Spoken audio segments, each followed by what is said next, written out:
বিএনপির দুর্গখ্যাত মানিকগঞ্জ ত্রয়োদশ জাতীয় সংসদ নির্বাচনের চূড়ান্ত ফলাফলে এই জেলার 3টি সংসদীয় আসনেই বিএনপি প্রার্থীদের বিজয় নিশ্চিত হয়েছে। দীর্ঘ সময় পর জেলার রাজনৈতিক সমীকরণে বড় পরিবর্তন এনে দলটি পুনরায় নিজেদের শক্ত অবস্থান প্রতিষ্ঠিত করেছে।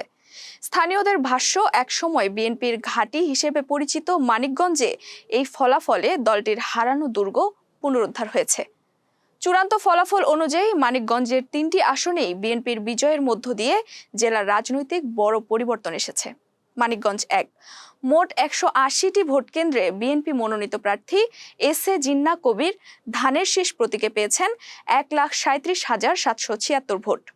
মানিকগঞ্জ 2, এই আসনে মোট ভোট কেন্দ্র ছিল 186টি। বিএনপির ইঞ্জিনিয়ার মইনুল ইসলাম খান শান্ত ধানের শীষ প্রতীকে 1,75,776 ভোট পেয়ে জয়ী হয়েছেন। মানিকগঞ্জ 3, মোট 152টি কেন্দ্রে বিএনপির আফরোজা খানম রীতা 1,67,345 ভোট পেয়ে বিজয়ী হয়েছেন। মানিকগঞ্জে বিএনপির শক্ত অবস্থানের ইতিহাস রয়েছে। 1979 সালের দ্বিতীয় জাতীয় সংসদ নির্বাচন থেকে শুরু করে 1991, 1996 ও 2001 সালের নির্বাচন পর্যন্ত একাধিক আসনে দলটি ধারাবাহিক সাফল্য পায়।